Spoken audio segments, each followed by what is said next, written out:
আসসালামু আলাইকুম বন্ধুরা, কেমন আছেন আপনারা? আশা করি সবাই ভালো আছেন। আলহামদুলিল্লাহ আমিও ভালো আছি। আবার একটি নতুন ভিডিও নিয়ে আপনাদের সঙ্গে চলে এসেছি মিজানুর রহমান আজারির ওয়াজ। আপনারা যারা যারা মিজানুর রহমান আজারির ওয়াজ শুনতে ভালোবাসেন তারা ফুল ভিডিওটি দেখতে থাকেন, আশা করি ভালো লাগবে। আমরা আজকে কুরবানি নিয়ে কিছু কথা শেয়ার করবার চেষ্টা করব ইনশাআল্লাহ।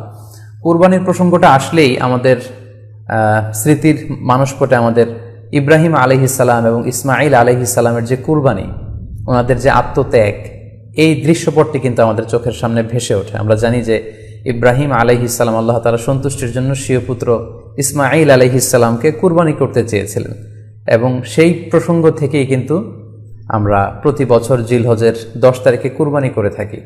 এবং এই দৃশ্যটি আল্লাহ তাআলার কাছে এতই ভালো লেগেছিল, এই আত্মত্যাগের দৃশ্যকে আল্লাহ তাআলা স্মরণীয় করে রাখবার জন্য কিয়ামত পর্যন্ত সব বিশ্বাসীদের জন্য এই জিলহজের একই টাইমে, জিলহজের 10 তারিখে কুরবানি করাটাকে আল্লাহ তাআলা আমাদের উপর অবধারিত করে দিয়েছেন।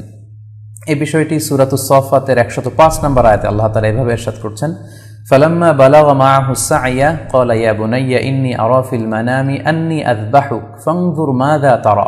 অর্থাৎ ইসমাঈল আলাইহিস সালাম যখন একটু বড় হলেন, বাবার সাথে হাঁটতে পারেন, দৌড়াদৌড়ি করতে পারেন, ঠিক তখন ইব্রাহিম আলাইহিস সালাম স্বপ্নে দেখলেন যে তিনি ইসমাঈল আলাইহিস সালামকে কুরবানি করছেন, এবং স্বপ্ন দেখেই তিনি সরাসরি ছেলের সাথে কনসালটেশনে গেলেন, পরামর্শ করলেন যে বাবা, আমি তো স্বপ্নে দেখেছি যে আমি তোমাকে কুরবানি করছি, ফানজুর মাযা তারা, what do you think about it, what's your opinion about it, তোমার মতামত কি সেটা তুমি আমাকে বলো।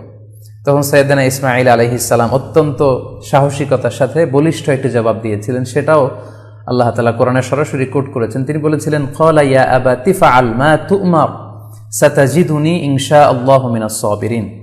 অর্থাৎ, হে আমার সম্মানিত পিতা, আপনি যেমনটি স্বপ্নে দেখেছেন, আল্লাহ তাআলা আপনাকে যেমন আদেশ করেছে আপনি ঠিক তেমনটিই করুন। আপনি ভয় পাবেন না, ইনশাআল্লাহ আপনি আমাকে ধৈর্যশীলদের অন্তর্ভুক্ত পাবেন।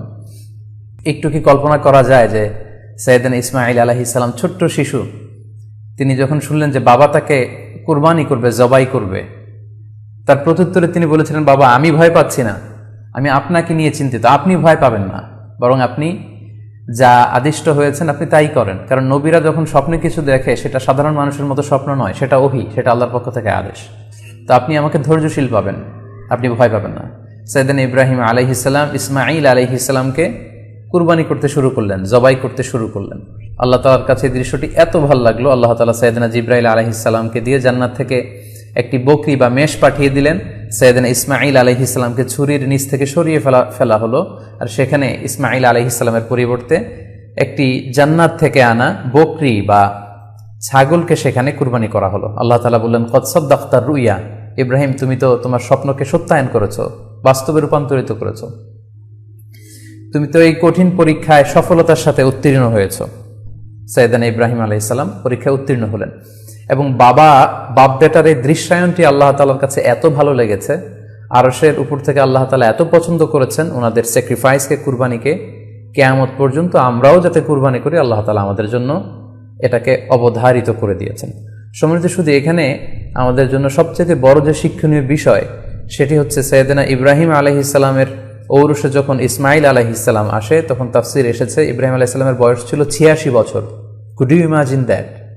86 বছর বয়সে যখন একটা সন্তান আল্লাহ তাআলা ওনাকে দান করলেন, আল্লাহ তাআলা বললেন যে সেই সন্তানকে তুমি জবাই করো।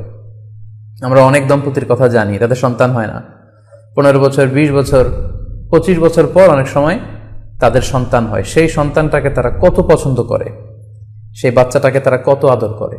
তো 86 বছর বয়সে আল্লাহ তাআলা ইসমাঈল আলাইহিস সালামকে দান করেছিলেন। এই আদরের সন্তানটাকে আল্লাহ তাআলা বললেন, তুমি কুরবানি করো। কারণ এই বয়স্ক অবস্থায় যখন ইব্রাহিম আলাইহিস সালাম ইসমাঈল আলাইহিস সালামকে পেয়েছিলেন, তখন তিনি হৃদয়টাকে উজাড় করে দিয়ে নিজের ছেলেটাকে ভালোবাসতে শুরু করলেন, এবং হৃদয়ের ভালোবাসার জায়গাটার মধ্যে যে সিংহাসন, সেই সিংহাসনে তিনি ইসমাঈলকে বসিয়েছিলেন। আল্লাহ তাআলা চেয়েছিলেন যে ইসমাঈলকে সেখান থেকে সরিয়ে ওই ভালোবাসার সিংহাসনের জায়গাটাতে তুমি যেন আল্লাহ তাআলাকে স্থান দাও, এবং সেই পরীক্ষাটাই তিনি বেসিক্যালি সাইয়েদনা ইব্রাহিম আলাইহিস সালামের কাছ থেকে করেছিলেন, এবং সেই পরীক্ষায় সাইয়েদনা ইব্রাহিম আলাইহিস সালাম সফলতার সাথে উত্তীর্ণ হয়েছিলেন। অর্থাৎ আল্লাহ চেয়েছিলেন যে তোমার হৃদয়ের ভালোবাসার সবচাইতে বড় জায়গাটা হচ্ছে ইসমাঈলের, তোমার পুরো হৃদয়টা জুড়ে আছে ইসমাঈল। আমি চাই তুমি আমার সন্তুষ্টির জন্য এই ইসমাইলকে বিলিয়ে দাও। এই ইসমাইলকে কুরবানি করে দাও। সম্মানিত শুধু এই স্টোরিটা থেকে আমাদের জন্য শিক্ষা হচ্ছে যে সাইয়েদনা ইব্রাহিম আলাইহিসসালামের হৃদয়ের সবচাইতে পছন্দনীয় বিষয়টা ছিল ইসমাইল। তিনি ইসমাইল আলাইহিসসালামকে, নিজের ছেলেকে বেশি পছন্দ করতেন। ইব্রাহিম আলাইহিসসালামের হৃদয়ে যেমনি ইসমাইল ছিল, আমাদের প্রত্যেকের হৃদয়ে কিন্তু এরকম এক একটা ইসমাইল আছে, কল্পিত ইসমাইল, রূপক ইসমাইল। আমাদের কারো হৃদয়ের ইসমাইল হচ্ছে আমাদের টাকা পয়সা, আমাদের কারো হৃদয়ের ইসমাইল হচ্ছে আমার ব্যাংক ব্যালেন্স, আমাদের কারো হৃদয়ের ইসমাইল হচ্ছে আমার দামি গাড়ি, আমাদের কারো হৃদয়ের ইসমাইল হচ্ছে আমাদের যশ, খ্যাতি, আমাদের ক্ষমতা, প্রতিপত্তি, এগুলো। আল্লাহ তাআলা চান আমাদের প্রত্যেকের যার যার হৃদয়ের ইসমাইল যেটা, সেটাকে আমরা আল্লাহ তাআলার সন্তুষ্টির জন্য উৎসর্গ করতে পারবো কিনা, আল্লাহ তাআলার খুশির জন্য, সেরেফ শুধুমাত্র আল্লাহ তাআলার জন্য আমার হৃদয়ের ইসমাইলটাকে আমি স্যাক্রিফাইস করতে পারবো কিনা। এই শিক্ষাটা দেওয়ার জন্যই বেসিক্যালি আল্লাহ তাআলা এই কুরবানিকে আমাদের জন্য প্রেসক্রাইব করেছেন। আল্লাহ তাআলা চান যে আমাদের হৃদয়ের পুরো জায়গাটা জুড়ে যেন আল্লাহ তাআলার সন্তুষ্টি, আল্লাহ তাআলার ভালোবাসা, আল্লাহকে যে আমরা ফিল করি, আল্লাহকে যে আমরা ভয় পাই, সেই জায়গাটাতে যেন আমরা আল্লাহ তাআলাকে রাখতে পারি। এটাই মূলত আল্লাহ তাআলা আমাদের কাছ থেকে চান। এবং আমাদের জীবনের সব কাজগুলোই হবে শুধুমাত্র কেবলমাত্র আল্লাহ তাআলার সন্তুষ্টির জন্য। এজন্য বিশ্বনবী সাল্লাল্লাহু আলাইহি ওয়াসাল্লামকে কিন্তু আল্লাহ রাব্বুল আলামিন শিখিয়ে দিয়েছেন যে কুল ইন্না সলাতি ওয়া নুসুকি ওয়া মাহইয়ায়া ওয়া মামাতি লিল্লাহি রাব্বিল আলামিন। হে নবী, আপনি বলুন যে আমার নামাজ, আমার কুরবানি, আমার জীবন, আমার মরণ সবটাই তো আল্লাহর জন্য। তাই আমাদের হৃদয়ে যদি আমরা আল্লাহকে স্থান দিতে পারি, আমাদের সব কিছু, সাইয়েদনা ইব্রাহিম আলাইহিস সালাম যেমনি নিজের প্রিয় পুত্র সন্তানকে কুরবানি করেছিলেন, ঠিক তেমনিভাবে আমাদের হৃদয়ের ইসমাইলটাকেও যদি আমরা আল্লাহর সন্তুষ্টির জন্য স্যাক্রিফাইস করতে পারি, কুরবানি করতে পারি, তাহলেই কিন্তু এই কুরবানির শিক্ষাটা আমাদের জন্য বাস্তবায়িত হবে বা সফল হবে। এবং এই শিক্ষাটা দেওয়ার জন্য আল্লাহ তাআলা এই কুরবানির বিধানকে আমাদের জন্য জারি করেছেন, যে আমাদের হৃদয়ে শুধু আল্লাহ তাআলার ভয় থাকবে। এবং এই যে আমরা কুরবানি করবে, কুরবানির রক্ত, গোশত, চামড়া কোনোটাই কিন্তু আল্লাহ তাআলার কাছে পৌঁছে না, পৌঁছে হচ্ছে আমাদের হৃদয়ের ভয়, তাকওয়াটা আল্লাহ তাআলার কাছে পৌঁছে। সূরাতুল হজ্জের 37 নম্বর আয়াতে আল্লাহ বলছেন, লা ইয়ানালাল্লাহা লুহুমুহা ওয়ালা দিমাউহা ওয়ালাকি ইয়ানালুহুত তাকওয়া মিনকুম। এই কুরবানির রক্ত, কুরবানির গোশত, এগুলো তো আল্লাহর কাছে পৌঁছে না, আল্লাহর কাছে পৌঁছে হচ্ছে তোমাদের তাকওয়া। আমরা কতটা ইখলাসের সাথে, কতটা আন্তরিকতার সাথে, কতটা আনুগত্যের সাথে আমাদের সম্পদ, আমাদের নিজেদেরকে আমরা আল্লাহর কাছে সোপর্দ করতে পেরেছি, আমরা কতটা আল্লাহর সমর্পিত বান্দা হতে পেরেছি, এটাই হচ্ছে এই কুরবানির শিক্ষা, যেটা সাইয়েদনা ইব্রাহিম আলাইহিস সালাম গোটা বিশ্ববাসীর জন্য নিদর্শন এই ঘটনার মধ্য দিয়ে কিন্তু আমাদের জন্য রেখে গিয়েছেন। তাই আমরা এই কুরবানির মধ্য দিয়ে এটা যেন ফিল করি যে আমাদের সবটুকু আমরা আল্লাহর জন্য বিলিয়ে দিতে প্রস্তুত আছি। সম্মানিত, শুধু এই কুরবানির দিনে ইয়াউমুন নাহারে বা 10 জিলহজে আমরা যে কুরবানি উদযাপন করবো, ঈদুল আজহা উদযাপন করব, এই দিনের সবচাইতে প্রিয় আমল হচ্ছে আল্লাহ তাআলার কাছে পশু জবাই করে, যেটা আমরা বলেছি ইব্রাহিম আলাইহিস সালামের সেই ঘটনার, সেই দৃশ্যায়নের পুনরাবৃত্তি আল্লাহ তাআলা সেটা দেখতে চান। আমরা পশু জবাই করে রক্ত প্রবাহিত করে দেয়, এটা আল্লাহ তাআলার কাছে খুবই পছন্দনীয়। সুনানে তিরমিজিতে এসেছে, আয়েশা রাদিয়াল্লাহু তাআলা আনহা থেকে বর্ণিত, তিনি বলেন, আন্না রাসূলুল্লাহ সাল্লাল্লাহু আলাইহি ওয়াসাল্লাম ক্বাল, আল্লাহ রাসূল সাল্লাল্লাহু আলাইহি ওয়াসাল্লাম বলেছেন, মা আমিলা আদামিয়ুন মিন আমালিন ইয়াউমান নাহার আহাব্বা ইলাল্লাহি মিন ইহরাকিদ দাম। অর্থাৎ ইয়াউমুন নাহারে 10 জিলহজে পশু কুরবানি দিয়ে সে পশুর রক্ত প্রবাহিত করে দেওয়ার চেয়ে শ্রেষ্ঠ কোনো আমল আর আল্লাহর কাছে হতে পারে না, এর চেয়ে কোনো প্রিয় আমল আল্লাহর কাছে নেই।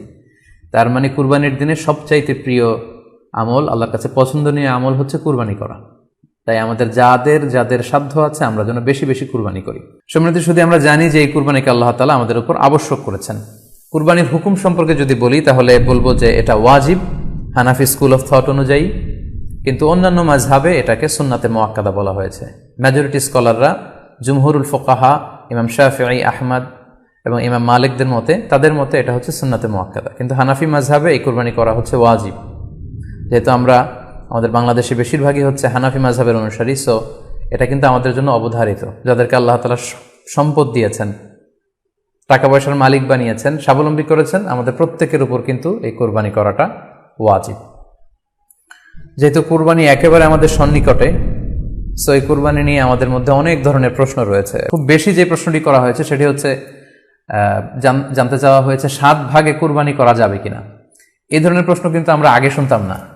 রিসেন্টলি কিছু কিছু স্কলারদের আলোচনা বা এতে করে লোকজন হয়তো বিভ্রান্তিতে ভোগেন কিংবা একটা ধোঁয়াশা তৈরি হয়, ফলে এই প্রশ্নটি করা হচ্ছে। আমরা আবহমান কাল থেকে আমাদের প্রিয় মাতৃভূমি বাংলাদেশে হয়তো ছাগল কুরবানি দিয়েছি অথবা গরু কুরবানি দিয়েছি সর্বোচ্চ 7 ভাগে।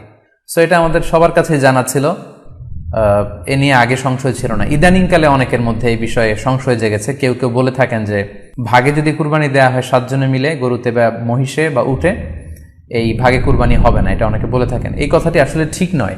আপনি যদি ভাগে কুরবানি দিতে চান এটি জায়েজ আছে, এবং একটি উটে বা মহিষে বা গরুতে আপনি সর্বোচ্চ 7টি ভাগে কুরবানি দিতে পারবেন ইনশাআল্লাহ। এ ব্যাপারে সহিহ মুসলিমের একটি হাদিসকে আমরা এখানে উল্লেখ করতে চাই। সাইয়েদনা জাবের রাদিয়াল্লাহু তাআলা আনহু থেকে বর্ণিত, তিনি বলেন, ক্বালা হাজাজনা মা রাসূলিল্লাহি সাল্লাল্লাহু আলাইহি ওয়াসাল্লাম, আমরা আল্লাহ রাসূল সাল্লাল্লাহু আলাইহি ওয়াসাল্লামের সাথে হজ করেছি। ফানাহারনাল বাঈরা আন সাবআ, সেখানে আমরা উট কুরবানি দিয়েছি 7 জনের পক্ষ থেকে। ওয়াল বাকারাতা আন সাবআ, আর আমরা সেখানে গরু কুরবানি দিয়েছি 7 জনের পক্ষ থেকে। খুব সুস্পষ্ট, একটি উটে ওনারা 7 জন অংশগ্রহণ করতেন, একটি গরুতে 7 জন অংশগ্রহণ করতেন। তো এই হাদিসের আলোকে অনেকে বলে থাকেন যে এটি হজের সময়, সফরের সময়, কিন্তু মুকিম অবস্থায় 7 ভাগে দেয়া যায় না। আসলে এই কথাটিও ঠিক নয়, কারণ সুনানে আবু দাউদের আরেকটি হাদিসে এসেছে যেখানে আল্লাহ রাসূল সাল্লাল্লাহু আলাইহি ওয়াসাল্লাম সুস্পষ্ট বলেছেন, সেখানে হজ বা কোনো সফরের উল্লেখ নেই। সেটা হচ্ছে জেনারেল স্টেটমেন্ট, অর্থাৎ আল বাকারাতু আন সাবআ, গরুতে সর্বোচ্চ 7 অংশ দিয়ে কুরবানি দেয়া যায়। ওয়াল জাজুরু আন সাবআ, আর উটের ক্ষেত্রেও সর্বোচ্চ 7 অংশ দিয়ে কুরবানি দেয়া যায়। তো এই হাদিস, দ্বিতীয় যে হাদিসটি উল্লেখ করলাম, এটা হচ্ছে জেনারেল স্টেটমেন্ট। সেখানে সফর মুকিম কোনো কথা বলা হয়নি। ইন জেনারেলি বলা হয়েছে যে উটে 7 ভাগ দেয়া যায়, গরুতে 7 ভাগ দেয়া যায়। সো আমরা যারা ভাগে কুরবানি দিচ্ছি 7 জন মিলে একটি গরু, আপনারা নিঃসন্দেহে সানন্দ চিত্তে নিশ্চিন্তে কুরবানি দিতে পারেন। সহিহ হাদিসের আলোকে এটি সাব্যস্ত, এতে কোনো সমস্যা নেই ইনশাল্লাহ। তবে ভাগে কুরবানিতে কিংবা যৌথ কুরবানিতে কয়েকটি বিষয় আমাদেরকে খেয়াল রাখতে হবে। নাম্বার 1 হচ্ছে নিয়ত। আপনাদের ইন্টেনশনটা ক্লিয়ার হতে হবে। প্রত্যেকেরই যাতে একই ইন্টেনশন থাকে, সবারই যাতে ইন্টেনশন থাকে যে শুধুমাত্র আল্লাহ তাআলার সন্তুষ্টির জন্য আমরা এই কুরবানি দিচ্ছি। এখানে কয়েকজনের যদি ইন্টেনশন থাকে যে আল্লাহর সন্তুষ্টি, অন্যজনের যদি নিয়তে ঝামেলা থাকে, তাহলে কিন্তু কুরবানিটা প্রশ্নবিদ্ধ হয়ে যাচ্ছে। কারণ ইন্নামাল আমালু বিন্নিয়াত, ইয়ানি ইন্নামা সাওয়াবুল আমালি বিন্নিয়াত, সমস্ত কাজের প্রতিদান দেয়া হবে আপনার ইন্টেনশন বা নিয়তের উপর ভিত্তি করে। সো এজন্য যারা খুব বেশি মুখলেস, খুব বেশি মুত্তাকি, তারা অনেক সময় যৌথ কুরবানি দিতে চান না। তাদের সামর্থ্য না থাকলে ছোট একটা ছাগল দিয়ে তারা একাকি কুরবানি দিতে চান। এটা safe, he want to be in the safer side. কারণ যৌথ কুরবানি দিতে দিতে যে কার মনে কি চিন্তা, কার মনে কি নিয়ত, আমরা কিন্তু কিছু জানি না। সো যদি যৌথ কুরবানি দেন, কুরবানির আগে সবাইকে এটা কনসার্ন করে দেওয়া, রিমাইন্ডার দেওয়া যে ভাই আমাদের কুরবানিটা হবে শুধুমাত্র কেবলমাত্র আল্লাহ তাআলা সন্তুষ্টির জন্য, অন্য কোনো নিয়ত যেন না থাকে, তাহলে কিন্তু আমাদের কুরবানি বরবাদ হয়ে যাবে। এটা হচ্ছে প্রথম কনসার্ন। 2 নম্বর কনসার্ন হচ্ছে হালাল উপার্জন দিয়ে কুরবানি হতে হবে। যৌথ কুরবানিতে কেউ কেউ যদি এমন থাকে যাদের উপার্জন হালাল না, সেই কুরবানি কিন্তু আল্লাহ তাআলার দরবারে কবুল হবে না। সো এটা খুব গুরুত্বপূর্ণ একটা বিষয়। আরেকটা হচ্ছে লৌকিকতা। লৌকিকতা যদি থাকে তাহলেও কুরবানি কবুল হবে না। যৌথ কুরবানিতে কারো যদি এটা থাকে যে আমার গরুটা সবচেয়ে বড়, আমাদের গরুটা এলাকার সবচেয়ে বড় গরু, এবং সবাইকে বলে বেড়াচ্ছে যে এইবারের গরুটা সবচেয়ে বড় হয়েছে, আমার চেয়ে বড় গরু কেউ দিতে পারে না এই এলাকায়। তো এই জাতীয় যদি লৌকিকতা প্রবণতা কারোর মধ্যে থাকে, তাহলেও কিন্তু তার কুরবানি কবুল হবে না। সো যৌথ কুরবানি যদি আপনারা দিতে চান, এই বিষয়গুলো আমাদেরকে খেয়াল রাখতে হবে। আরও একটি প্রশ্ন খুব বেশি আমাদের কাছে জানতে চাওয়া হয়েছে, সেটা হচ্ছে কুরবানির সাথে আকিকা দেয়া যাবে কিনা। খুব বেশি আলোচনা হচ্ছে এই প্রসঙ্গটা যে কুরবানির সাথে আকিকা দিয়ে দেয়া যাবে কিনা। এক্ষেত্রে আমরা উত্তরে বলবো যে কুরবানি এবং আকিকা আপনাদের খেয়াল রাখতে হবে যে দুটি ভিন্ন ইবাদত। প্রথম কথা হচ্ছে ইবাদত ভিন্ন দুটি ইবাদত। কারণ কুরবানি এটা বছরের একটা নির্ধারিত সময়, জিলহজের 10 তারিখে, এবং তারপরে আরো 2 দিন বা 3 দিন, এই সময়গুলোতে আপনি কুরবানি করতে পারবেন। তাহলে এটা হজের মৌসুমে জিলহজ মাসে করতে হয় কুরবানি। কিন্তু আকিকা কিন্তু এরকম না। আকিকাটা যে কোনো মাসে হতে পারে। আকিকাটা হচ্ছে নবজাতক সন্তানের ভূমিষ্ঠ হওয়ার পরে শুকরিয়া স্বরূপ আল্লাহর কাছে যে কুরবানিটা করতে হয়, সেটাকে আমরা বলি আকিকা। হাদিসে এসেছে আকিকা। তো সেটা হচ্ছে সন্তান কখন ভূমিষ্ঠ হলো সেটার উপর নির্ভর করে। কারো সন্তান রমাদানে হতে পারে, কারো সন্তান জিলহজ মাসেও হতে পারে, শাওয়ালে হতে পারে, রজাবে হতে পারে। আকিকা হচ্ছে বাচ্চা যেদিন জন্মগ্রহণ করবে, সন্তান ভূমিষ্ঠ হওয়ার 7 দিন পরে। তাহলে ভিন্ন দুইটা ইবাদত, দুই সময়ের ইবাদত। নাম্বার 2, আকিকার ক্ষেত্রে আল্লাহ রাসূল সাল্লাল্লাহু আলাইহি ওয়াসাল্লাম বলেছে আনিল গুলামি শাতান ওয়া আনিল জারিয়াতি শাত, অর্থাৎ ছেলে হলে 2টি ছাগল দিয়ে আকিকা করো, এবং যদি মেয়ে হয় তাহলে 1টি ছাগল দিয়ে আকিকা করো। তো সেক্ষেত্রে কুরবানিতে কিন্তু এরকম বিধান নেই। কুরবানিতে কিন্তু 1টি ছাগল দিয়ে আপনি কুরবানি করলে কুরবানি হয়ে যাচ্ছে, সেখানে 2টি ছাগল দেওয়া লাগবে এমন কোনো কথা নেই। তো এভাবে আমরা বুঝতে পারতেছি, খুবই স্পষ্টত কমন সেন্স খাটালেও আমরা বুঝতে পারতেছি, এবং আল্লাহ রাসূল সাল্লাল্লাহু আলাইহি ওয়াসাল্লামের ভাষ্যগুলো অনুসারে আমরা বুঝতে পারছি দুইটা 2 ধরনের ইবাদত। যদিও এই 2 ইবাদতে কিছুটা মিল আছে, কিন্তু দুইটা 2 সময়ের ইবাদত, দুইটা আলাদা, দুটি উপলক্ষ, দুইটার আলাদা নির্ধারিত সময় রয়েছে। যেমন আকিকার ক্ষেত্রে সুন্নাহ হচ্ছে বাচ্চা যেদিন জন্মগ্রহণ করবে তার 7ম দিন শেষে 7 দিন পরে আপনি আকিকা করবেন। আল্লাহ রাসূল সাল্লাল্লাহু আলাইহি ওয়াসাল্লাম বলেছেন, কুল্লু গুলামিন মুরতাহানুন বিআকিকাতিহি তুযবাহু আনহু ইয়াওমা সাবিহি, প্রত্যেক সন্তানের আকিকা দিতে হয় তার 7ম দিনে, ওয়া ইউহলাকু ওয়া ইউসাম্মা, এবং 7ম দিনে মাথার চুল ফেলে দিতে হয়, তার সুন্দর একটি নাম রাখতে হয়। তাহলে আকিকার বিধান হচ্ছে সম্মানিত সুধী সন্তান জন্মগ্রহণ করার 7 দিন পরে। আমরা বুঝতে পারলাম আল্লাহ রাসূল সাল্লাল্লাহু আলাইহি ওয়াসাল্লামের ভাষ্য অনুযায়ী, কথা অনুযায়ী, কওল অনুযায়ী। এবার যদি আমরা আল্লাহ রাসূল সাল্লাল্লাহু আলাইহি ওয়াসাল্লামের আমল দেখি, ওনার ব্যক্তিগত আমল কি ছিল, সেক্ষেত্রে আমরা সহিহ ইবনে হিব্বানের একটি হাদিস উল্লেখ করব, যেটিকে ইবনে হাজার আল আসকালানি উনি ওনার ফাথুল বারিতে সহিহ হিসেবে উল্লেখ করেছেন। আয়েশা রাদিয়াল্লাহু তাআলা আনহার বর্ণনা, তিনি বলেন যে আক্কা রাসূলুল্লাহ সাল্লাল্লাহু আলাইহি ওয়াসাল্লাম আনিল হাসানি ওয়াল হুসাইনি ইয়াউমা সাবিঈ ওয়া সাম্মাহুমা, আল্লাহ রাসূল সাল্লাল্লাহু আলাইহি ওয়াসাল্লাম নিজে ওনার দৌহিত্র অর্থাৎ ওনার নাতি হাসান এবং হুসাইনের আকিকা নিজে করেছেন 7ম দিনে, এবং 7ম দিনে তাদের নাম রেখেছেন, একজনের নাম রেখেছেন হাসান, আরেকজনের নাম হুসাইন। অর্থাৎ হাসান রাদিয়াল্লাহু আগে জন্মগ্রহণ করেছিলেন, ওনার চেয়ে ছোট ছিল হোসেন, উনি পরে জন্মগ্রহণ করেছেন। তো ওনাদের জন্মের পরে 7 দিন পরে আল্লাহ রাসূল সাল্লাল্লাহু আলাইহি ওয়াসাল্লাম ওনাদের আকিকা দিয়েছিলেন, এবং 7ম দিনে উনি আকিকাও দিয়েছেন এবং তাদের নামও রেখেছেন। তাহলে আল্লাহ রাসূল সাল্লাল্লাহু আলাইহি ওয়াসাল্লামের কওলি হাদিস, ওনার ভাষ্য মতে আমরা জানলাম উনি বলেছেন 7ম দিনে আকিকা দিতে হয়, এবং ওনার ব্যক্তিগত আমল থেকে আমরা জানতে পারলাম যে উনি ওনার 2 নাতির আকিকা দিয়েছেন 7ম দিনে এবং নাম রেখেছেন। তাহলে এ থেকে আমরা সুস্পষ্ট বুঝতে পারি যে আকিকা দিতে হয় সন্তান জন্মগ্রহণ করার 7 দিন পর, 7ম দিনে। যদিও তবারানিতে আরেকটি হাদিস এসেছে যেখানে বলা হয়েছে যে আকিকা 7ম দিনেও দেয়া যায়, 14তম দিনে দেয়া যায়, 21তম দিনে দেয়া যায়। যদি 7ম দিনে কেউ দিতে না পারে কোনো কারণে, তাহলে 14তম দিন, না পারলে 21তম দিন। তাহলে সুস্পষ্টভাবে উল্লেখ আছে যে আকিকার সময়সীমা 7ম দিনের কথা আমাদেরকে বলা হয়েছে। তো সেক্ষেত্রে আপনার সন্তান জন্মগ্রহণ করলে আপনি শুকরিয়া স্বরূপ কুরবানি করবেন, আত্মীয় স্বজনকে খাওয়াবেন, আকিকার গোশত নিজেরাও খাবেন। তো এটা যদি আপনি কুরবানির জন্য রেখে দেন, তাহলে তো সন্তান দুনিয়াতে আসার এই আনন্দটা থাকে না। একজন যখন সন্তান পায়, সে কেমন যেন আকাশের চাঁদ হাতে পায়। তো তখন তার 7 দিনের মধ্যে যে আনন্দটা থাকে, ওই দিন তার নাম রাখা হবে, আত্মীয় স্বজনরা আসবে, বাচ্চাকে দেখবে, দোয়া করবে, তখন আকিকা করে এই গোশত নিজে খাবেন, আত্মীয়দের খাওয়াবেন, পাড়া প্রতিবেশীদেরকে দিবেন। এটা হচ্ছে সন্তান ভূমিষ্ঠ হওয়ার উপলক্ষকে কেন্দ্র করে এই আকিকা। সো এটাকে কুরবানির সাথে মিক্স আপ করার কোনোই প্রয়োজন নেই, এবং এক্ষেত্রে সুস্পষ্ট গাইডলাইন হচ্ছে যে 7ম দিনে আকিকাটা দিতে হয়। সো আমরা যেন 7ম দিনে আকিকাটা দেই। তবে হ্যাঁ, এখন প্রশ্ন হচ্ছে 7ম দিনে কেউ দিতে পারেননি, 14তম দিনেও দিতে পারেননি, 21তম দিনেও দিতে পারেননি, হাতে টাকা ছিল না, সামহাও কোনো কারণে মিস করেছেন, তখন আপনি যখন সুযোগ হয় তখন করে দেন। ওই প্রেক্ষাপটে আপনি যদি কুরবানির সময়ও আকিকা দিয়ে দিতে চান, এটা আদায় হয়ে যাবে ইনশাল্লাহ, আশা করা যায় আদায় হয়ে যাবে, এবং এটা জায়েজ আছে। তবে এটা সুন্নাহ নয়। সুন্নাহ হচ্ছে 7ম দিনে আকিকা দেওয়া। পাশাপাশি গরু দিয়ে, মহিষ দিয়ে, উট দিয়ে আকিকা দেওয়াও কিন্তু সুন্নাহ নয়। আকিকা দেয়া সুন্নাহ হচ্ছে ছাগল দিয়ে। সুন্নাহসম্মত হচ্ছে আকিকা 7ম দিনে দেয়া এবং ছাগল দিয়ে দেয়া। ছেলের ক্ষেত্রে 2টি ছাগল, মেয়ের ক্ষেত্রে 1টি ছাগল। আশা করি কুরবানির সাথে আকিকার প্রসঙ্গটি আপনাদের কাছে ক্লিয়ার হয়েছে। সম্মানিত শুধু এবার আমরা শুনবো আরো একটি মোস্ট আস্কড কোশ্চেন, কুরবানি না দিয়ে কুরবানির টাকা দান করে দিলে ওই সওয়াব পাওয়া যাবে কিনা। এই প্রশ্নগুলো কিন্তু আমরা আগে শুনতাম না। রিসেন্ট সময়ে, গত কয়েক বছর আগে আমরা খেয়াল করেছি যে তারকা জগতের কিছু লোক বা নাটক সিনেমা জগতের কিছু লোক এরকম ঘোষণা দিয়েছে যে আমরা টাকা বন্যার্থ লোকদেরকে দিয়ে দিলাম, আমরা কুরবানি দেব না। তো ওনাদেরকে আল্লাহ এত টাকা দিয়েছেন, ওনারা বন্যার্থ লোকদেরকেও সহায়তা করতে পারেন, আবার কুরবানিও করতে পারেন। সো একটা দিয়ে আরেকটা হবে না। আপনি যদি টাকা দান করে দেন, এটা সাদাকার সওয়াব হবে, কিন্তু কুরবানির সওয়াব কিন্তু আপনি পাবেন না। আল্লাহ রাসূল সাল্লাল্লাহু আলাইহি ওয়াসাল্লাম বলেছেন, কুরবানি করলে যেই প্রাণীটার কুরবানি করা হলো, ওই প্রাণী তার শিং নিয়ে, তার গায়ের পশম নিয়ে, পায়ের খুরগুলো নিয়ে কিয়ামতের ময়দানে দাঁড়াবে। সো এই সওয়াব থেকে কিন্তু আপনি বঞ্চিত হয়ে গেলেন। তাই এ ব্যাপারে সুস্পষ্ট কথা হচ্ছে, আপনি যদি কুরবানির টাকা দান করে দেন, দানের সওয়াব হবে, কিন্তু কুরবানির সওয়াব হবে না, এবং কুরবানির এই ওয়াজিব বিধানটিও কিন্তু আদায় হবে না। আপনার উদ্দেশ্য ভালো, কিন্তু আপনার পদ্ধতিতে সমস্যা। আপনার উদ্দেশ্য হচ্ছে যে বন্যা দুর্গত মানুষ, সাতক্ষীরাতে বা আশেপাশের জেলাগুলোতে বন্যায় মানুষ না খেয়ে মারা যাচ্ছে, আমি টাকাগুলো দান করে দেই, তাহলে বেশি তারা উপকৃত হবে।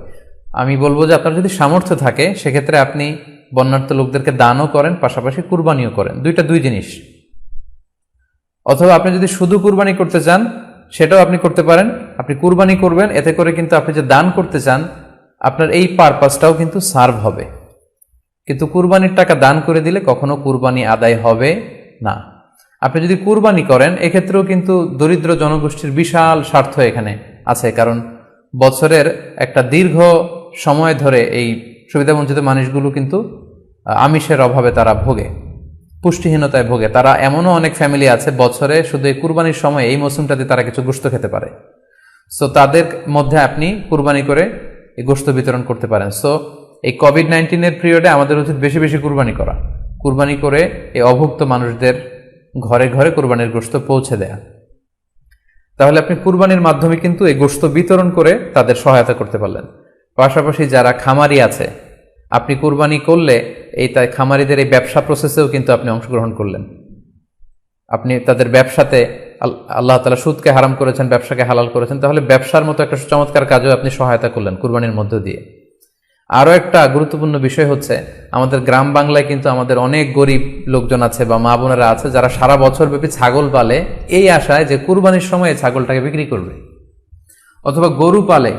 গ্রামগঞ্জে অনেক পরিবার আছে যে বছর শেষে কুরবানির সময় আসলে তারা এটা ভালো দামে বিক্রি করবে এবং সেই টাকা দিয়ে সারা বছর চলবে। সো আপনি যদি কুরবানি করেন, তাহলে ওই প্রান্তিক জনগোষ্ঠীকেও কিন্তু সহায়তা করা হলো। পাশাপাশি কুরবানির এই সময়গুলোতে হাজার হাজার কসাইদের একটা জীবিকার ব্যবস্থা হয়। তারা গরু জবাই করে, চামড়া খোলে, গোশত কাটে। তো এই কুরবানির দিনগুলোতে কিন্তু হাজার হাজার কসাইদের হালাল জীবিকার একটা ব্যবস্থা হয়। কসাইরা কিন্তু কোটিপতি হয় না। সো আপনি এই কুরবানির প্রসেসটাকে যদি আরো বেশি প্রমোট করেন, তাহলে এই কসাইদেরও কিন্তু একটা রিজিকের ব্যবস্থা হচ্ছে। আরো ইন্টারেস্টিংলি, কুরবানির যে চামড়া, পশুর যে চামড়া, এই চামড়াগুলো কিন্তু ইয়াতিমের হক, গরিবদের হক। সো আপনি কুরবানির চামড়া বিক্রি যদি করে দেন, চামড়া চাইলে আপনি ব্যবহার করতে পারেন, অথবা বিক্রি করলে এটা কিন্তু ইয়াতিমখানাতে, মাদ্রাসাগুলোতে, অভাবী মানুষদেরকে এই দামটা কিন্তু দিয়ে দিতে হয়। ফলে কুরবানির এই চামড়া থেকে কিন্তু মাদ্রাসাগুলো বা ইয়াতিম ছাত্রছাত্রীরা উপকৃত হচ্ছে। তাহলে এখানে অনেক বিষয় জড়িত।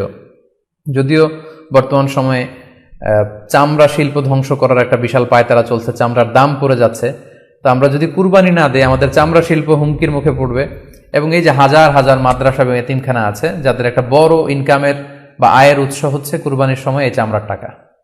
সো মানে with all this discussion, it seems that through sacrifice you can contribute more. আপনি যদি কুরবানি করেন এবং এটা যদি বেশি বেশি করেন, তাহলে আপনি যে চাচ্ছেন অসহায় মানুষদেরকে সহায়তা করতে, এটা আরো বেশি বেশি করা হলো, বেশি বেশি করা হলো। তাদেরকে গোশত বিতরণ করে আপনি সহায়তা করলেন, খামারিদেরকে ব্যবসার ক্ষেত্রে সহযোগিতা করলেন, গ্রামের যে নারীরা ছাগল পাললো, গরু পাললো, তাদের সহায়তা করলেন, কসাইদের হালাল জীবিকার জন্য সহযোগিতা করলেন, মাদ্রাসার ইয়েতিম ছাত্রদেরকে আপনি সহায়তা করলেন। সো আমি বলবো যে কখনো এই ভুল সিদ্ধান্ত নেবেন না যে কুরবানির টাকা আমি দান করে দেব। না, আপনি কুরবানি করবেন, এতে আপনার কুরবানির ওয়াজিবও আদায় হবে, গরিবদেরকে সহযোগিতাও করা হবে। সেক্ষেত্রে যদি আপনি স্বাস্থ্য ঝুঁকি মনে করেন, সেক্ষেত্রে আপনি সরাসরি হাটে যেতে না চাইলে অনলাইনে গরু ক্রয় করতে পারেন। আরও একটি সহজ পদ্ধতি আছে, সেটা হচ্ছে যারা শহুরে জীবনযাপন করছেন, শহরে আছেন, তারা চাইলে কিন্তু আপনার গ্রামের আত্মীয় স্বজনদের কাছে আপনার টাকা পাঠিয়ে দিয়ে কুরবানি আদায় করতে পারেন। টাকা পাঠিয়ে দিলে তারা আপনার পক্ষ থেকে ছাগল বা গরু কিনে কুরবানি করে তারা গোশত খেয়ে উপকৃত হলো, আশেপাশের গরিব আত্মীয় স্বজনদের মধ্যে বিতরণ করে এই কুরবানির প্রক্রিয়াটা আদায় হলো। এটাও খুব সহজে কিন্তু করা যেতে পারে। আর কুরবানির ক্ষেত্রে প্রতিনিধিত্ব জায়েজ আছে। অন বিহাফ অফ ইউ অন্য কেউ আপনার পক্ষ থেকে কুরবানি করতে পারবে, আপনি টাকা দিয়ে দিলেই হলো। আর যারা হাটে যে নিজে দেখে শুনে গরু ছাগল কিনে এনে নিজে কুরবানি করে সব ব্যবস্থাপনা করতে পারবেন, আয়োজন করতে পারবেন, সেটা সবচাইতে ভালো। সেটা তো নূরুন আলা নূর, এটা নিয়ে কোনো কথা নেই। আশা করি কুরবানির টাকা দিয়ে দিলে কুরবানি আদায় হবে কিনা এই ব্যাপারটিও আপনারা বুঝতে পেরেছেন। এবার আমরা আসি, আরেকটি প্রশ্ন আমাদের কাছে খুব বেশি এসেছে, সেটা হচ্ছে কুরবানির পশু অনলাইনে ক্রয় করা যাবে কিনা। খুবই রেলেভেন্ট একটি কোশ্চেন, যেহেতু এখন অনেকেই হাটে যেতে চাচ্ছেন না, অনলাইনে আমরা অনেক কেনাকাটা করি, ফলে অনলাইনে কুরবানির পশুটা ক্রয় করা যাবে কিনা, এটা হচ্ছে প্রশ্ন।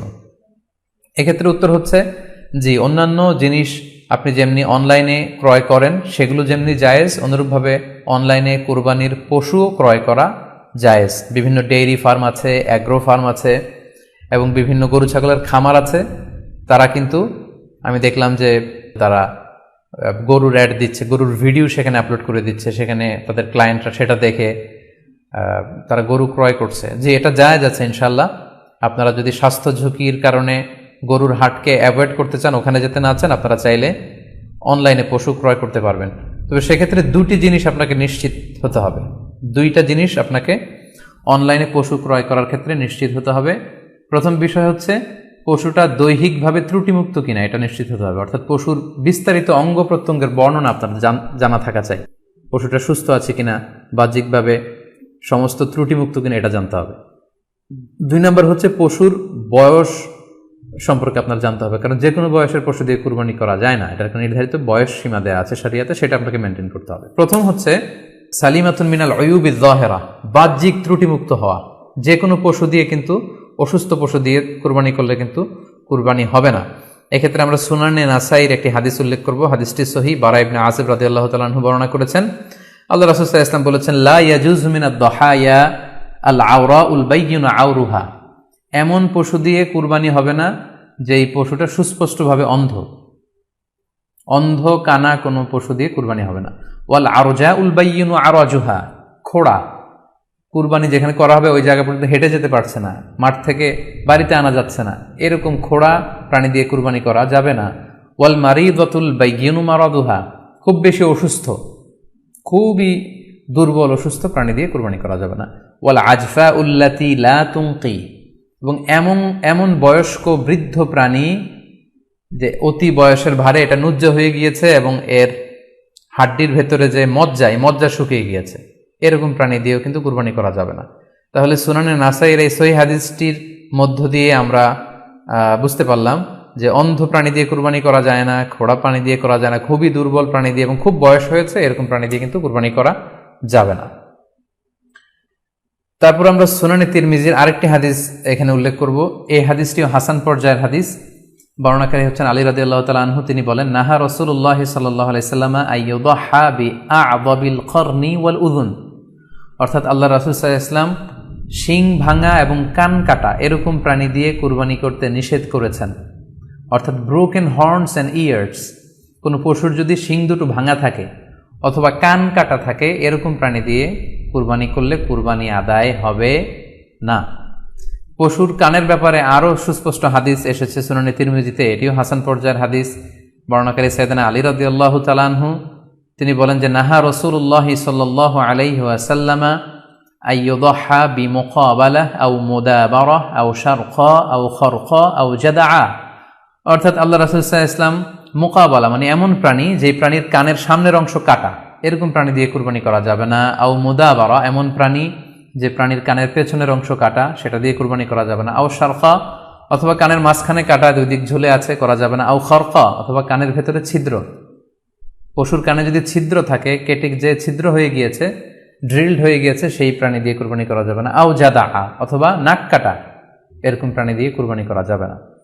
তাহলে আল্লাহ রাসূল সাল্লাল্লাহু আলাইহি ওয়াসাল্লামের ভাষ্যমতে এই প্রাণীগুলো দিয়ে কুরবানি করা যাবে না। ফলে আপনি অনলাইনে যদি পশু ক্রয় করতে চান, আপনার যে পশুটা ক্রয় করবেন এটা বাহ্যিকভাবে সুস্থ আছে কিনা, অঙ্গ প্রত্যঙ্গের বিস্তারিত বর্ণনা ভিডিওতে আপনাকে ক্রস চেক করে এবং বাড়িতে আনার পরে সেটাকে দেখে এই পারচেজটা আপনাকে নিশ্চিত করতে হবে।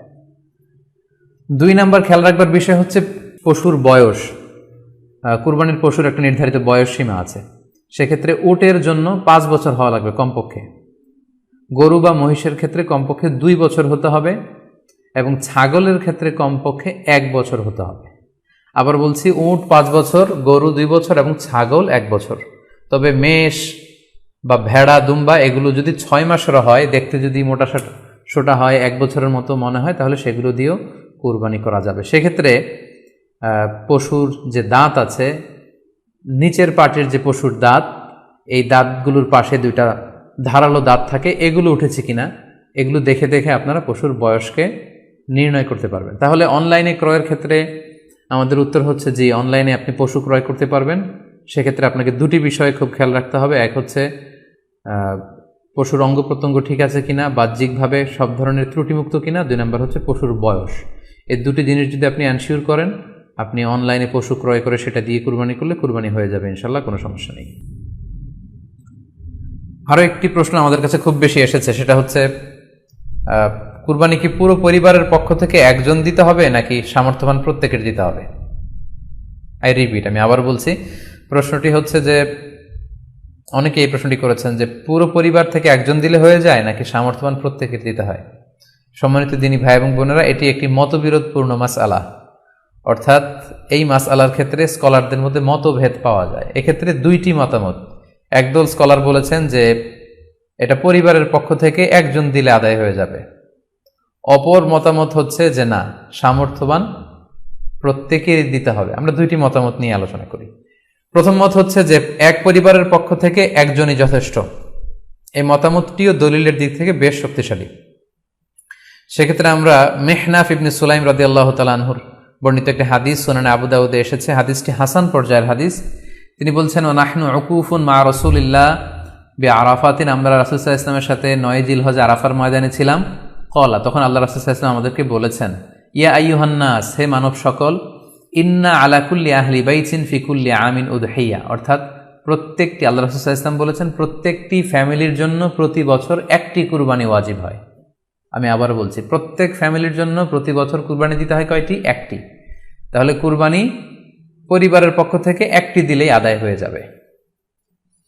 সুনানি তিরমিজির আরো একটি হাদিস আমরা এখানে উল্লেখ করতে পারি। এই হাদিসটিও সহিহ। সাইয়েদনা আতা ইবনে ইয়াসার রাদিয়াল্লাহু তাআলা আনহু, উনি আবু আইয়ুব আল আনসারী রাদিয়াল্লাহু তাআলা আনহুকে জিজ্ঞেস করেছিলেন যে কাইফা কানাতিল উদহিয়া ফি আহদি রাসূলিল্লাহ, হে আল্লাহর নবীর সাহাবী, আল্লাহ রাসূল সাল্লাল্লাহু আলাইহি ওয়াসাল্লামের জামানাতে কুরবানি কেমন হতো, কিভাবে তারা কুরবানি দিতেন? তো আবু আইয়ুব আল আনসারী রাদিয়াল্লাহু তাআলা আনহু উনি বলেছেন, কানা রাজুলু ইউদাহি বিশাতি আনহু ওয়া আন আহলিহি, আল্লাহ রাসূল সাল্লাল্লাহু আলাইহি ওয়াসাল্লামের সময়কালে লোকজন একটি ছাগল কুরবানি দিত তার পক্ষ থেকে এবং তার ফ্যামিলির পক্ষ থেকে। আনহু ওয়া আন আহলিহি, তার নিজের পক্ষ থেকে এবং ফ্যামিলির পক্ষ থেকে। অর্থাৎ এই হাদিসগুলোর আলোকে বোঝা যায় যে পুরো পরিবারের পক্ষ থেকে একজন কুরবানি দিয়ে দিলেই আদায় হয়ে যাবে। স্বামীও চাকরি করেন, স্ত্রীও চাকরি করেন, স্বামীরও টাকা আছে, স্ত্রীর টাকা আছে, দুইজনের আলাদা করে দিতে হবে না। স্বামী যদি একটা ছাগল কুরবানি দিয়ে দেয় তাহলে স্ত্রীর পক্ষ থেকে, পুরো ফ্যামিলির পক্ষ থেকে কুরবানি আদায় হয়ে যাবে। এই হাদিসগুলোর আলোকে বোঝা গেল। দ্বিতীয় আরেকটি মত আছে, সেই মতটি হচ্ছে প্রত্যেক সামর্থ্যবানের উপর ওয়াজিব। এটি ইমাম আবু হানিফার মত এবং আমাদের বাংলাদেশে এটিরই প্রচলন হয়ে এসেছে। আমরা এই মতামতটিকেই বেশি আমরা শুনে থাকি সব জায়গায়, যে যারাই সামর্থ্যবান প্রত্যেকের আলাদাভাবে দিতে হয়। স্বামী সামর্থ্যবান হলে স্বামীর দিতে হবে, স্ত্রী সামর্থ্যবান হলে স্ত্রীকে দিতে হবে, ছেলেরা হলে ছেলের দিতে হবে। এটা প্রত্যেকের আলাদাভাবে ইন্ডিভিজুয়ালি দিতে হয়। এবং সেক্ষেত্রে ওনারা দলিল দিচ্ছেন সুনান ইবনু মাজার একটি হাদিস, হাদিসটি সহিহ, যেখানে আল্লাহ রাসূল সাল্লাল্লাহু আলাইহি ওয়াসাল্লাম বলেছেন, মান কানা লাহু সাআহ, যার সামর্থ্য আছে কিন্তু ওয়ালাম ইউদাহি, সামর্থ্য থাকার পরেও সে কুরবানি দেয় না, ফালা ইয়াকরাবান্না মুসাল্লানা, সেজন্য ঈদুল আজহার দিন আমার ঈদগাহে না আসে নামাজ পড়তে। আল্লাহ রাসূল সাল্লাল্লাহু আলাইহি ওয়াসাল্লাম হুঁশিয়ারি বাণী ঘোষণা করেছেন, ধমক দিয়েছেন যে সামর্থ্য থাকার পরেও যে কুরবানি দেয় না সেজন্য আমার ঈদগাহে না আসে। এই হাদিসের আলোকে ওনারা বলেছেন মান কানা লাহু সাআহ, যার সামর্থ্য আছে। ওনারা বলছেন যে এটা ইন জেনারেল, ব্যাপক, যারই সামর্থ্য আছে তাকেই দিতে হবে। সো এখানে বাস্তবতা হচ্ছে দুই পক্ষেরই খুব ভ্যালিড দলিল আছে। আর কোনো মাসালার ক্ষেত্রে যখন মতবিরোধ থাকে, দুই পক্ষেরই দলিল থাকে, সেক্ষেত্রে বাড়াবাড়ি করাটা অনুচিত। বরং এটা হচ্ছে ইসলামের সৌন্দর্য, এখানে প্রশস্ততা রয়েছে। সো যারা মনে করে যে ফ্যামিলির পক্ষ থেকে একজন কুরবানি দিলেই আদায় হয়ে যাবে, তাদেরও দলিল আছে, তাদেরকে সেটা করতে দেওয়া উচিত। তবে আমরা এটাকেই সাজেস্ট করি যে প্রত্যেক সামর্থ্যবানের উপর কুরবানি দেওয়া উচিত। এতে করে যিনি কুরবানি দিবেন উনি সওয়াব পেয়ে উপকৃত হলেন, আবার উনি কুরবানি দেওয়ার কারণে গোশত বিতরণ করলেন, ফলে গরিবরা উপকৃত হলো। সো সামর্থ্যবান প্রত্যেকেরই উচিত বেশি বেশি কুরবানি দেয়া। আশা করি এই মাসালাটাও আপনারা বুঝতে পেরেছেন। এ পর্যায়ে আমরা অল্প কয়েকটি রিমাইন্ডার আপনাদের সাথে শেয়ার করে আজকের আলোচনাটুকু আমরা এখানেই জবনিকা টানবো, এখানেই আমরা আলোচনাটি শেষ করবো ইনশাআল্লাহ। প্রথম যে রিমাইন্ডারটি আপনাদের সাথে আমি শেয়ার করতে চাই সেটি হচ্ছে, সম্মানিত সুধী, আমরা অনেকেই বাজার থেকে পশু আনার সময় বা কুরবানি করার সময় পশুর সাথে অনেক বেশি অমানবিক আচরণ করি, এতে করে কিন্তু আপনার কুরবানিটা, পুরো কুরবানির প্রক্রিয়াটাই প্রশ্নবিদ্ধ হয়ে যেতে পারে। তাই আজকের লাইভের মধ্য দিয়ে যারাই আপনারা যুক্ত হয়েছেন, আমি সবাইকে বলছি আমরা যাতে পশুর সাথে মানবিক আচরণ করি, কুরবানির পশুর সাথে এমন কোনো আচরণ যাতে না করি যাতে ওর কষ্ট না হয়, আমরা যেন এটা খেয়াল রাখি। বিশেষ করে জবাই করার আগে পশুকে ভালোভাবে রশি দিয়ে বেঁধে নেয়া এবং ছুরিটা, যেই ছুরি দিয়ে জবাই করা হবে সেটা খুব ধারালো থাকা। আল্লাহ রাসূল সাল্লাল্লাহু আলাইহি ওয়াসাল্লাম কিন্তু এই দিক নির্দেশনা আমাদেরকে দিয়েছেন। সুবহানাল্লাহ। ইসলাম যে কতটা চেক অ্যান্ড ব্যালেন্স, কতটা ভারসাম্যপূর্ণ জীবন বিধান। আল্লাহ রাসূল সাল্লাল্লাহু আলাইহি ওয়াসাল্লাম সহিহ মুসলিমের বর্ণনায় তিনি বলছেন, ইযা যাবাহতুম ফাআহসিনু যিবহা, তোমরা যখন জবাই করবে সেখানেও তোমরা ইহসান করো।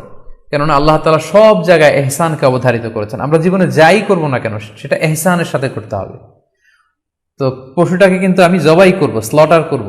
আল্লাহ রাসূল সাল্লাল্লাহু আলাইহি ওয়াসাল্লাম বললেন, যখন স্লটার করবে, জবাই করবে, তখনও সেটার প্রতি ইহসান করে তোমরা জবাই করো না। ওয়া ইযা যাবাহতুম ফাআহসিনু যিবহা, সেক্ষেত্রেও তোমরা সফট হার্টেড হও, সেটাকে ইহসানের সাথে জবাই করো। কিভাবে ইহসানের সাথে জবাই করবে? ওয়ালিয়ুহিদ্দা আহাদুকুম শাফরাতাহু ওয়ালিয়ুরিহ যাবিহাতাহু, তোমরা তোমাদের ছুরিটা খুব বেশি করে ধারালো করে নাও, যাতে করে খুব স্মুথলি স্লটারিংটা হয়ে যায়, খুব স্মুথলি কুরবানিটা তাড়াতাড়ি হয়ে যায়, যাতে প্রাণীটার কষ্ট না হয়। আমরা প্রায়ই আমাদের বেখেয়ালে বা অবহেলাবশত কুরবানির পশু ট্রাক থেকে নামানো, হাট থেকে নিয়ে আসা, এমনভাবে আমরা কুরবানির পশুর সাথে ট্রিট করি, এতে করে কিন্তু অনেক অমানবিক আচরণ আমাদের দ্বারা প্রকাশ পেয়ে যায়। সো আমরা যদিও এটাকে জবাই করব, আমরা যেন ইহসানের সাথে জবাই করি, এই বিষয়টা যেন আমরা খেয়াল রাখি। এটা হচ্ছে প্রথম রিমাইন্ডার। দ্বিতীয় রিমাইন্ডার হচ্ছে, আমাদের দেশে প্রায় এটা ঘটে, জবাই করার পরে অনেক কসাইরা তাড়াতাড়ি এই পশুটার দেহ থেকে প্রাণ বের হয়ে যাওয়ার জন্য ছোট ছুরি দিয়ে জবাই করা প্রাণীটার গলার মধ্যে খোঁচা মারতে থাকে, গলায় বারবার খোঁচা মারতে থাকে। এটা কিন্তু ঠিক না। স্পাইনাল কর্ডে যদি আপনি জবাই করার পরে বারবার খোঁচা মারেন, তাহলে কিন্তু এই প্রাণীটার অপমৃত্যু হতে পারে, অর্থাৎ এটা স্বাভাবিক কোনো মৃত্যু নয়। স্বাভাবিক মৃত্যু হচ্ছে জবাই করে দেয়া, এবং ইসলাম এটাকে আমাদের জন্য বৈধ করেছেন। আমরা জানি যে পাশ্চাত্যে গরুর মাথায় বুলেট মারা হয়, অথবা ইলেকট্রিক্যাল শক দিয়ে ওটাকে হত্যা করা হয়, অথবা ভারী কোনো লোহার হাতুড়ি দিয়ে গরুর মাথায় আঘাত করে সেটাকে মারা হয়। কিন্তু ইসলাম এগুলোকে নিষেধ করেছে। ইসলামের বিধান হচ্ছে স্লটারিং করা, আপনি জবাই করে দিবেন। সেক্ষেত্রে আমার মনে হয় 10 থেকে 15 মিনিট যদি আমরা একটু ওয়েট করি, গরুর দেহ থেকে সবগুলো রক্ত কিন্তু বের হয়ে যাবে, ফলে এটার গোশতটা উপাদেয় হবে আমাদের জন্য। কিন্তু আমরা যদি তাড়াহুড়ো করে, বিশেষ করে অনেক কসাই ভাইরা রুহটা যাতে তাড়াতাড়ি বের হয়ে যায়, প্রাণটা যাতে তাড়াতাড়ি বের হয়ে যায়, জবাইয়ের পরে আবার ছোট ছুরি দিয়ে স্পাইনাল কর্ডে খোঁচা মারতে থাকে, এটা কিন্তু ঠিক না। এতে করে যেটা হয়, এটা স্বাভাবিক মৃত্যু হয় না, বরং অপমৃত্যু হয়ে থাকে। আমরা যখন কুরবানি করি তখন প্রাণীটার শ্বাসনালী এবং কণ্ঠনালী কেটে যায়, এবং তারপরে রক্তনালী, যেটাকে ইংরেজিতে বলে জুগুলার ভেইন, এই জুগুলার ভেইনটা যখন কেটে যায় তখন কিন্তু প্রাণীটা আর ব্যথা পায় না। গবেষণায় দেখা গিয়েছে যে যদিও আমরা দেখি যে প্রাণীটা খুব ছটফট করে, লাফালাফি করে, কিন্তু আসলে সে ব্যথা পায় না। জুগুলার ভেইন যখন কেটে ফেলে তখন ব্রেইন তাকে স্পাইনাল কর্ডের মাধ্যমে হার্টে সিগন্যাল দেয় আরো বেশি পাম্প করার জন্য, আরো বেশি রক্ত পাঠানোর জন্য। ফলে দেহের সবগুলো রক্ত গলার ওই কাটা জায়গা দিয়ে কিন্তু বের হয়ে যায়। কিন্তু ওই মুহূর্তে আপনি যখন ছোট ছুরি নিয়ে এটার স্পাইনাল কর্ডে খোঁচাখুচি করতে শুরু করেন, তখন কিন্তু এটার অপমৃত্যু ঘটে, এটার স্ট্রোক হতে পারে, এটা হার্ট অ্যাটাক করে মারা যেতে পারে। তাহলে সেটা কিন্তু স্বাভাবিকভাবে জবাইয়ের মধ্যে দিয়ে মৃত্যুবরণ করলো না, বরং হার্ট অ্যাটাক করে বা স্ট্রোক করে সেটা মারা গেল। তখন কিন্তু আপনার কুরবানিটা প্রশ্নবিদ্ধ হয়ে যেতে পারে। তো এই জন্য আমি সকলের কাছে অনুরোধ করব, আপনারা তাড়াহুড়ো না করে 10 থেকে 15 মিনিট একটু ওয়েট করেন জবাইয়ের পরে, এটাকে স্বাভাবিকভাবে, ন্যাচুরালি, প্রাকৃতিকভাবে এটা রুহটা বের হতে দিন। তা না হলে আমাদের কুরবানি কিন্তু প্রশ্নবিদ্ধ হয়ে যেতে পারে। 3 নম্বর রিমাইন্ডার হচ্ছে, আমাদের বাংলাদেশের অনেক জেলায় আমরা হিন্দু মুসলমান একসাথে থাকি। আমার কাছে নিউজ এসেছে যে অনেক জায়গায় অনেকে হিন্দুদের মন্দিরের সামনে কুরবানির গরু জবাই করে। এটা ঠিক না, কারণ আমরা জানি যে ওরা এই গরুর পূজা করে থাকে। সো আমরা এমন কিছু করব না যেটা ওদেরকে খুব বেশি কষ্ট দিবে। সো অনেকে শুনেছি যে উস্কানিমূলকভাবে তারা একটু দেখিয়ে দিতে চায় বা তাদের উপর প্রতিশোধ নিতে চায়, এরকম করে অনেক সময় হিন্দুদের বিভিন্ন গ্রামে মন্দিরের সামনে এই কুরবানির ব্যবস্থাপনা করা হয়। আমি বলবো যে আমরা এটা যাতে না করি। আমরা হিন্দুদের যে উপাসনালয় আছে, আমাদের হিন্দু ভাইদের উপাসনালয়গুলোকে স্কিপ করে এমন জায়গায় কুরবানি করব যাতে করে তাদের এই দৃশ্য দেখা না লাগে এবং তাদের এবাদতগাহের সামনেও যাতে আমাদের এরকম পরিস্থিতি তৈরি করতে না হয়, আমরা যাতে সাম্প্রদায়িক সম্প্রীতি আমাদের আবাদতের মধ্য দিয়ে বজায় রাখতে পারি এবং কোনো ধরনের উস্কানিমূলক কর্মকাণ্ডে যেন আমরা কখনোই যুক্ত না হই। 4 নাম্বার এবং সবচাইতে গুরুত্বপূর্ণ পয়েন্ট হচ্ছে, জি খেয়াল করে শুনুন, আপনাকে বলছি 4 নাম্বার পয়েন্ট হচ্ছে যে জবাইয়ের স্থান এবং বর্জ্য কুরবানির পরে এটাকে নিজ দায়িত্বে পরিচ্ছন্ন করুন। আই রিপিট, আমি আবার বলছি, যেখানে আপনি কুরবানি করলেন সেটাকে এবং এই যে বর্জ্য ময়লা এটা নিজ দায়িত্বে আপনি ক্লিন করুন। সিটি কর্পোরেশনের ভাইয়েরা সরকারি তত্ত্বাবধানে সারা বাংলাদেশের এই সব বর্জ্য আসলে পরিষ্কার করা সম্ভব না। জরিপে এসেছে যে 50 লক্ষ গরু জবাই করা হয় প্রত্যেকটা কুরবানির ঈদে। তো সেক্ষেত্রে আমাদেরকে দায়িত্বশীল হতে হবে। কুল্লুকুম রাঈন ওয়া কুল্লুকুম মাসউলুন আন রাইয়াতিহি। আল্লাহ রাসূল সাল্লাল্লাহু আলাইহি ওয়াসাল্লাম বলেছেন, তোমরা প্রত্যেকে দায়িত্বশীল আর তোমাদের প্রত্যেকের দায়িত্বের ব্যাপারে কিয়ামতের ময়দানে আল্লাহ তাআলা কিন্তু তোমাদেরকে জিজ্ঞেস করবে। তাই আমরা যেন নিজ দায়িত্বে এই কুরবানির করার স্থান এবং বর্জ্য যেন পরিষ্কার করি। ব্লিচিং পাউডার দিয়ে বেশি করে পানি মেরে আমরা যেন পরিষ্কার পরিচ্ছন্ন রাখি, কারণ আত-তুহুরু শাতরুল ঈমান, পরিষ্কার পরিচ্ছন্নতা এটা হচ্ছে ঈমানের অঙ্গ। এই বিষয়টা জানে আমরা খুব গুরুত্বের সাথে নেই এবং নিজ নিজ কুরবানি আমরা যেখানে দিলাম সেই জায়গাটা যেন আমরা পরিষ্কার করি। বিশেষ করে বিভিন্ন সংস্থা যারা অনেক অনেক কুরবানি করবেন, ভলান্টিয়ারলি বিভিন্ন কুরবানি করে কুরবানির গোশত বিতরণ করবেন, আপনারা এরকম ভলান্টিয়ারলি ক্লিনলিনেস ক্যাম্পেইন করতে হবে, যাতে কোনো ধরনের রক্ত, ময়লা, বর্জ্য, আবর্জনা না থাকে। এই ব্যাপারটাকে যেন আমরা খেয়াল রাখি। সর্বশেষ হচ্ছে, অনেকে জিজ্ঞেস করেন যে ফ্রিজে রাখা যাবে কিনা। জি, কুরবানির গোশত ফ্রিজে রাখা যাবে। ইবনে আব্বাস রাদিয়াল্লাহু তাআলা আনহুর মত অনুযায়ী 3 ভাগ করা উত্তম, তবে এটা আবশ্যক নয়। আপনি 1 ভাগ নিজে খাবেন, 1 ভাগ আত্মীয় স্বজন প্রতিবেশীদের দিবেন, আরেক ভাগ গরিব দুঃখীদের মাঝে বন্টন করে দিবেন, এটা উত্তম, কিন্তু এটা আবশ্যক নয়। পুরো গোশত যদি আপনার লেগে যায় আপনি ভোগ করতে পারেন, আর যদি আপনার কাছে অতিরিক্ত গোশত থাকে এটা আপনি আত্মীয়দের দান করুন, গরিব আত্মীয়দের আপনি উপহার দিন, গরিব মিসকিনদের, সুবিধা বঞ্চিত মানুষদেরকে আপনি এগুলো দান করুন। কারণ সূরাতুল হজ্জের 28 নম্বর আয়াতে আল্লাহ তাআলা বলেছেন, ফাকুলু মিনহা ওয়া আত'ইমুল বাঈসাল ফাকির, তোমরা কুরবানির এই গোশত নিজেরাও খাও এবং অভাবী লোকদেরকে দাও।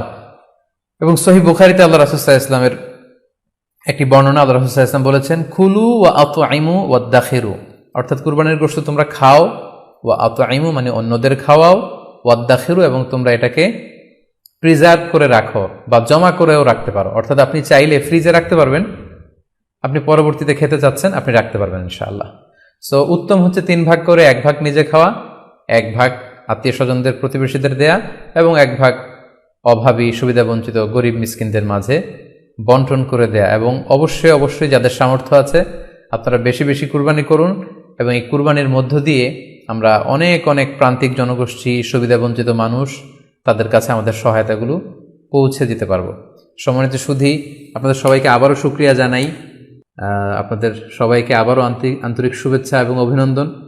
আমরা কামনা করি যে আল্লাহ তাআলার কাছে আমরা ফরিয়াদ করি জিলহজ মাসের প্রথম 10 দিনের যে বারাকা, রাহমা, আমরা যেন নফল ইবাদত করে করে বেশি বেশি তাকবীর, তাহলিল দিয়ে এই দিনগুলো যেন মুখরিত রাখতে পারি, বেশি বেশি নফল ইবাদত করতে পারি, নফল রোজা রাখতে পারি। বিশেষ করে অবশ্যই আরাফার দিনের রোজা যাতে আমরা মিস না করি।